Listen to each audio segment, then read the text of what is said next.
So it's the summer of 86. Reagan's still grinning on TV like he's selling cologne. Top Gun is burning jet fuel in every theater. And David Lee Roth, America's most unpredictable cartoon character, just sucker punched the music world with Eat 'em and Smile. July 7th of 1986 to be exact. That's when Diamond Dave stomped back into the spotlight without the Van Halen brothers, flipping a bird with a grin so wide it needed its own zip code. But to understand why Eat 'em and Smile hit like a pipe bomb in a perfume shop, you gotta rewind to the meltdown. Van Halen, once the tightest band in anybody's imagination, was splintering by the fall of 85. Roth wanted to be a movie star. No, not just a singer turned actor. He wanted to be a full-blown movie star, some wacky flick idea in the works, and he wanted Eddie Van Halen to score it. Eddie sniffed the script and basically told him this thing is gonna stink. Spoiler alert, the movie never even got made. So Eddie wasn't just playing guitar, he also had a bit of a psychic vibe to him as well, apparently. So while all this Hollywood nonsense was bubbling, bassist Billy Sheehan, who was a beast on the instrument, innocently tells Eddie that he's meeting with Dave. Boom, Eddie clocks it instantly. Roth's pulling an Aussie, going solo. The trust, totally gone. Sheehan, caught in a crossfire he didn't even know existed. And Dave, meanwhile, is recruiting like he's building a team of mutant rock mercenaries. Steve Vai, the six-string space alien straight out of Zappa's Freak Circus. Greg Bissonette on the drums who can make a brick wall swing. And of course, Billy Sheehan stays in even though he got ghosted by Eddie like a bad Tinder date. And thus, Eat 'em and Smile wasn't just a solo album. It was basically a declaration of war. And it worked. Album hits number 4 on the Billboard 200. Platinum. 1 million American fists pumping in the air. MTV playing it like it's a hostage tape with a killer soundtrack. This was not just some glam vanity project, it actually had teeth. And not the capped Hollywood kind. I'm talking Rottweiler jaws that flip through radio fluff like it's wet tissue. And that title, Eat 'em and Smile. Not just a Daveism. It actually came from 1928 Candy Company trademark out of Aberdeen, South Dakota. You got a name that sounds like a threat and a grin rolled into one, and it turns out it was originally for handing sugar to kids during Prohibition. You can't make this stuff up. So while Van Halen was off rebooting themselves with Sammy Hagar and writing songs about love in elevators, Roth was busy making the most aggressive, flamboyant, kung fu glam rock jazz metal record the 80s had ever dared to wear on its leather sleeves. It didn't whisper its arrival, it screamed, kicked over the mic stand and did a high kick in your face. So this is really how the whole fiasco came together, because it wasn't supposed to be an album. Not at first. Originally, this thing was going to be a full-blown, acid-drenched, bikini-stuffed Broadway on cocaine movie. Diamond Dave was going for that silver screen.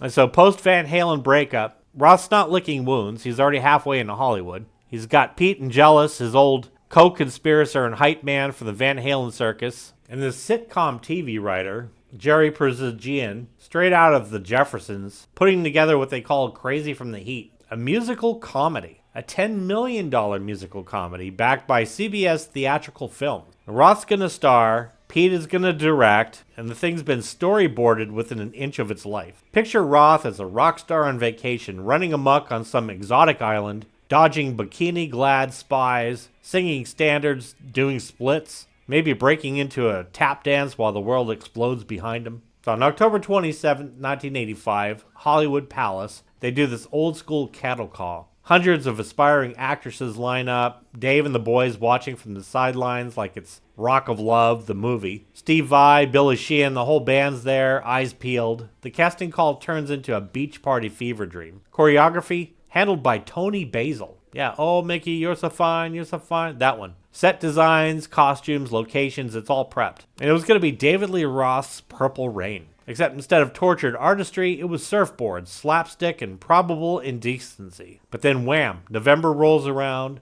right before filming is supposed to start, and CBS Theatrical Films dies. Just gone, kaput. Acts by corporate suits having a panic attack over their balance sheets. $10 million and Roth's big screen debut, vaporized. And just like that, the whole movie drops into the abyss like a flaming piano. But here's the twist. It wasn't just a loss. It was a jailbreak. All the songs they prepped for the flick, Going Crazy, Shy Boy,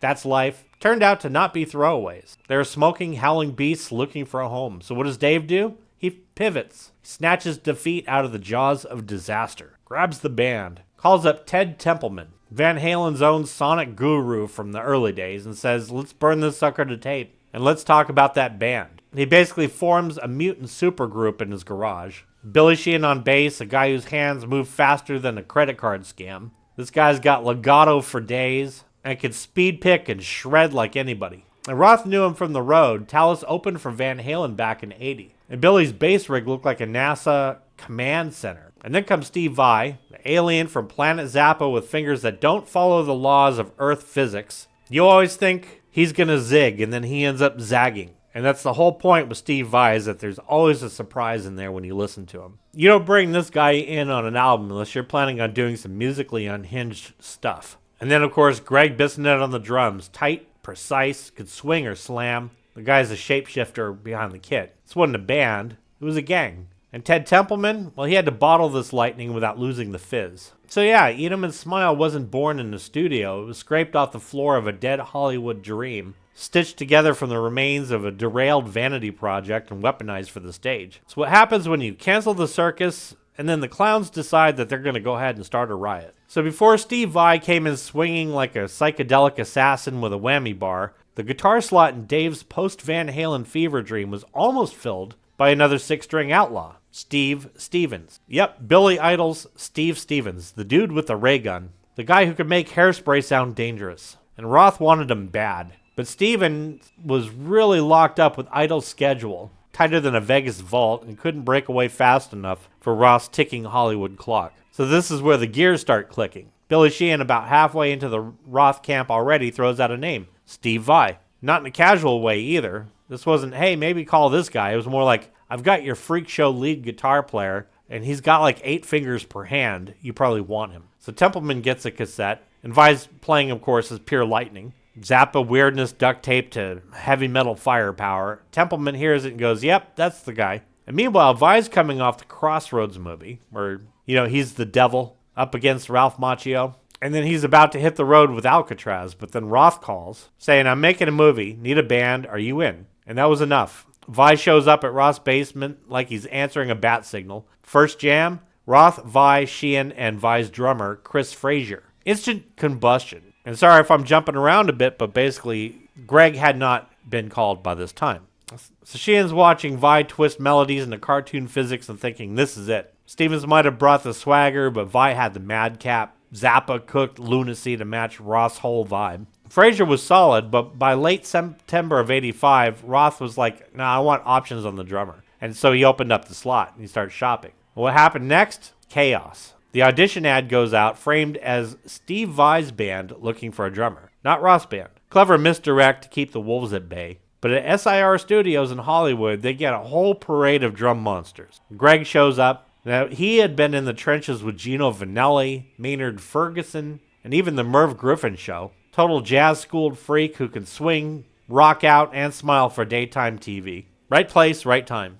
And the funny thing is that Greg actually auditioned for Vinnie Vincent, post-Kiss. Eyeliner Goblin Supreme who didn't take him, but passed his name along. And at this Roth-Vai tryout, Bissonette runs into a young Matt Sorum, who would play for Guns N' Roses in the future, who mentions double bass drums like it's some kind of entrance exam. And Greg's like, hot for teacher? Got it memorized, pal. And he plays the hell out of it. Solo, reads music. He even Sharpies drum notations onto his snare drum head, like a mad scientist who didn't bring his notebook. Vai's jaw hit the floor. They throw him something that morphs into Hot Dog in a Shake, which would appear later on Roth's next release, Skyscraper. And he nails it like he's already been in the band for a year. On Halloween night, 1985, Roth's backstage at The Tonight Show with Joan Rivers. The rest of the band, watching from the crowd like a proud parents at some kind of deranged school play. And that night, Greg gets the call. You're in. And just like that, the monster was complete. The movie might have died, but the band, that thing was definitely alive.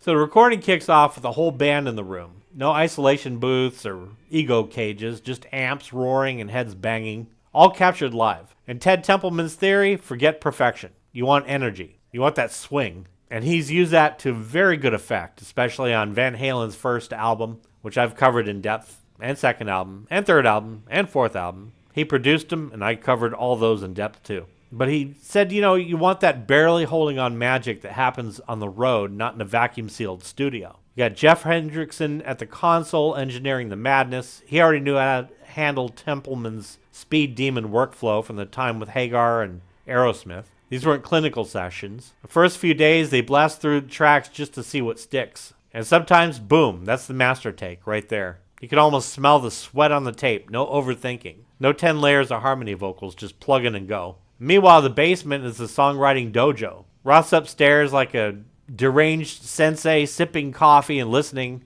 and the band are just on fire downstairs. And then Roth would float downstairs saying, yeah, that's the verse. Make that the chorus, and then disappear again.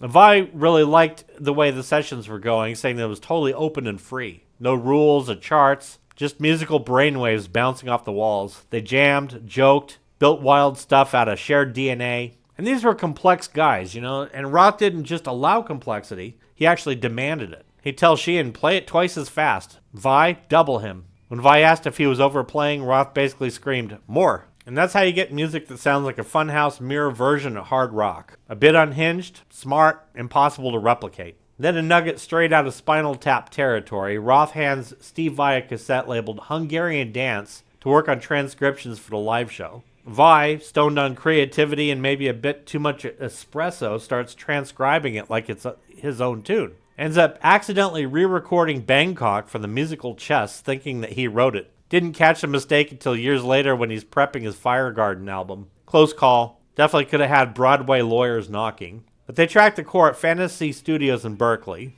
and then finished it off at the Power Station in New York City's Hell's Kitchen, where the walls still echo with Springsteen and Bowie takes. And Roth, he kept half the guide vocals, first pass takes, raw and real, and that constant theme going was that it was all about feel. It would breathe fire one moment, tell jokes another. Record that punched you in the chest and then kissed your girlfriend. And that's Eat 'em and Smile. It wasn't recorded, it escaped. And if Eat 'em and Smile was born in the basement, it got its edge in the gutter. They had packed up their circus and hit New York City. Not for the bagels or the Broadway lights, but for that raw grittiness. The sirens, steam grates, unfiltered neurotic hum of Manhattan life. That's what Templeman wanted to bleed into that tape. Figured if you could capture that buzz, that pulse, you'd end up with something that twitched and snarled the way real rock and roll's supposed to. Ladies' Night in Buffalo, smooth as all hell, and yet sounds like a brawl in a velvet booth. Vai came in with a cluttered Frankenstein demo, all keyboards, crazy guitar overdubs, stacked like lasagna, and Templeman hears it and is like,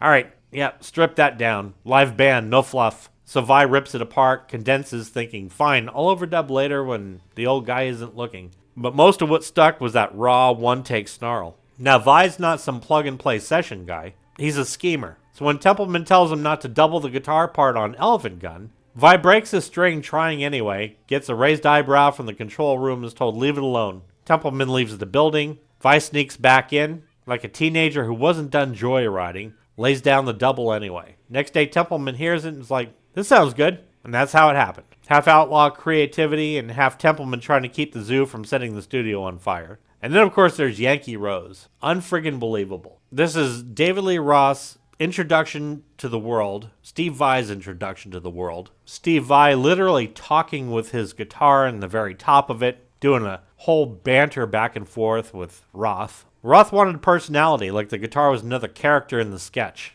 And Templeman just totally leaned into it. And for the main riff, Vai actually thought it was too simple, too dumb. And Templeman just said, play it. It turns out dumb riffs hit hard when they sound like they're smiling at you through mirrored sunglasses. Are you going crazy? That was supposed to be the movie's main theme song. But here you hear all that sophistication of Steve Vai's playing. And of course you got Sheehan back there completely pulsating on the bass and locking in with Greg. Just some all-out solid musicianship. It's like fusion hidden in a hard rock pop track. And of course Elephant Gun is just some seriously sick playing by Vai. Big Trouble, total swagger.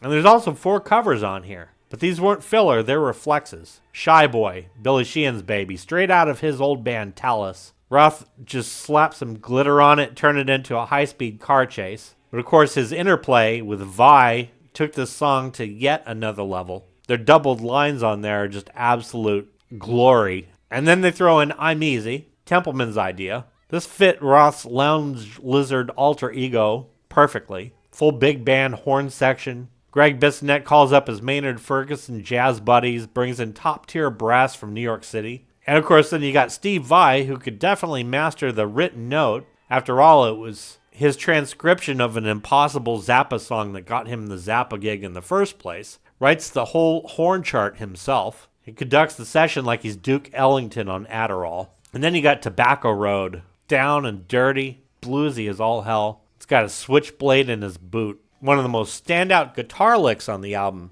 in its simplicity, but yet Vi pulls it off so well. And of course, literally rips the living hell out of it during the solo. And That's Life, a Sinatra staple reimagined with Vegas venom. Sounds like as if Frank Sinatra by way of Bugs Bunny at a casino heist. And behind the scenes, David Lee Roth is dragging Steve Vai to the gym 5 days a week, not for fitness, but to prepare for battle. Roth wanted the band to move, to sell it, to be weapons on stage. Stage presence was not optional, it was a requirement. And every note on that album was loud, flashy, over the top, but tight as hell underneath. And Eat 'Em and Smile wasn't just 10 tracks. There's a lot of stuff that left off that still snarls behind the scenes. Kids in Action, that was actually written by Kim Mitchell. Yes, the great Canadian, who also penned one of the most awesome songs, Go for a Soda. And so he played in the Canadian band Max Webster, and brought in by Billy Sheehan, who for a blink actually played in Max Webster. So Billy's flipping through his mental jukebox and throws on Kids in Action, as well as a Rory Gallagher tune, Secret Agent, plays them for Roth, and Roth's totally into it. Gets his people to call Mitchell and chase down the lyrics mid-recording. They end up cutting it. They bring in Jeff Bova to lay down some synth parts during the Power Station sessions in New York City. But then the fateful decision. Only one's going to get through the gates, either Tobacco Road or Kids in Action. Tobacco Road won. So Yankee Rose hits the charts on June 18th, 1986, number 16 on the Billboard Hot 100. Number 10 on the rock charts. MTV put that thing in rotation. And it was that talking guitar bit at the top that really sold it. And then Going Crazy follows, which really shows now some more range with the group. So people are like, yeah, this is friggin' awesome. So when the record was actually released, the very next day after it dropped on July 7th of 86, Steve Vai's in a parking lot minding his own business when this meathead in a car rolls up. Total jock from the gym, engine revving like it's overcompensating. And the guy starts screaming at Vi for some dumb reason. Maybe Vi took his spot or whatever. But the funny part about that was the guy was blasting Elephant Gun out of his own car stereo. And while Vi's out dodging idiots in parking lots, the album itself is going thermonuclear. Top 5 on the Billboard 200. Meanwhile, over in Van Hagar land, 5150's perched pretty at number 1. But this wasn't a David versus Goliath thing. This was David versus David. Yankee Rose had already sucker punched the top 20. Van Halen fired back with Why Can't This Be Love? Synths all over the place. Cracked the top 3. And of course they had Dreams, which hit number 22, just outside the winner's circle. But the press, they ate it up like it was deep-fried glitter. Rolling Stone called it trashy fun. Translation, less studio polish and more wild abandon. The Chicago Tribune liked the manic insanity of the whole thing, spotlighting Vi's fretboard like it was on fire. LA Times, they went full beast mode. Said it went toe-to-toe with peak Van Halen and totally praised Roth for just his overall vibe and just staying in that crazy character. You know, the guy that sounds like he might hump your leg mid-chorus, but do it with jazz hands. And Kerrang! Crowned it Album of the Year. Not just the best solo record or best post-breakup rebound. They said this was the best album of 1986. So Eat 'Em and Smile wasn't just a record, it was a bit of a retaliation, party with brass knuckles. A reminder that while Van Halen might have taken the top spot, but David Lee Roth and his band took the soul of the thing and ran off laughing. So then Roth takes it on the road, the Eat 'Em and Smile tour, mid-1986 to early 87, over 100 dates, all across North America, no warm-up shows or small clubs, just straight into the arenas. Stadium-sized doses of Diamond Dave madness hurled at crowds like flaming bottles of Jack. First night, Huntsville, Alabama. Roth hits the stage, and the place just erupts. And the noise, Steve Vai and Billy Sheehan swear it was like standing next to a 747 engine made of drunk people. And during one of Roth's crowd call-outs, the audience screams back so loud it legitimately terrified them. These guys were used to clubs and theaters, and suddenly they're in front of 20,000 screaming maniacs who treat every whammy bar dive like it's a religious awakening. And for Vai, this was the moment from Zappa's sideman to full-on rock deity. He hadn't played arenas before, not like this. Lights and pyro and spotlights, spandex so tight it could stop your heart. Wasn't just a gig, it was a transformation. And the set list was a cocktail of fresh Eat 'em and Smile tracks and classic Van Halen tunes. Roth didn't abandon his old tricks, he just repackaged them with more freaks on the payroll. Yankee Rose, Going Crazy, Shy Boy, all hot off the presses, paired with Van Halen hits that he just took ownership of. Panama, Unchained, Ain't Talking About Love. Crowd didn't really care who wrote what. They came for the voice, the high kicks, and the meltdown energy. Behind the keys, Brett Tuggle, doing the synth stuff with the cool detachment of a guy who knew somebody had to steer the ship while the other people swung from the mast. But then he had Vi and Sheehan. Of course, they were doing their standard shred showcases. Flashy, brain-melting. A lot of the stuff just went over the tops of these extremely simple people's heads. The average guy in row 37 doesn't want a Berkeley clinic. He wants fireworks. Just play the guitar. So Pete steps in,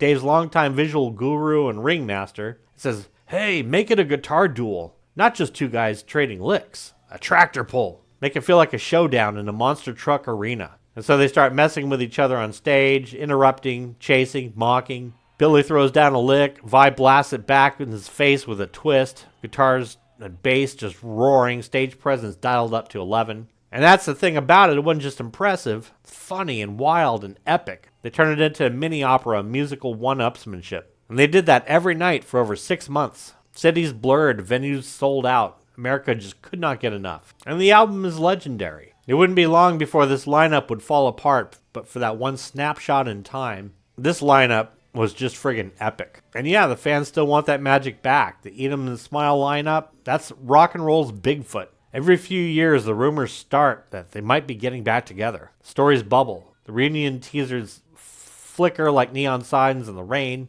Closest it ever got was a Lucky Strike live in Hollywood in 2015. All of them, Roth, Vi, Billy Sheehan, Greg Bissonette, Brett Tuggle, lined up and ready to go. And even Michael Starr from Steel Panther was set to sing. And then Dave rolls in last second, right when the buzz is hitting critical mass, and boom, Fire Marshal ends up shutting it down. There was too many bodies, too much heat, seconds before they go on stage. Vi called it Rockstar Interruptus, the ultimate musical blue balls. But, there have been rumors and talks, but nothing really has happened with that. But the thing is, Roth didn't just leave Van Halen. He basically torched the escape route, did a cartwheel through the flames, and smiled the whole damn way out. Eat 'em and Smile was more than an album. It was a snapshot in time, and it was a dare. Basically a rocket ride with no brakes, and everybody who saw it, they are definitely still grinning. So now I've covered lots of Van Halen, and of course I've covered Eddie Van Halen, his entire life story, in a 4-part series. I've covered Van Halen 1, Van Halen 2, Women and Children First, Fair Warning, Diver Down, and 1984. So basically all the Roth era stuff. I left links in the description below. Definitely check them out. To my subscribers, thank you so much. You were just frigging awesome. If you haven't had a chance to subscribe yet, jump up and do a nice high kick to the subscribe button. Take the other leg, high kick the like button. Join the family. I want to thank you so much for watching.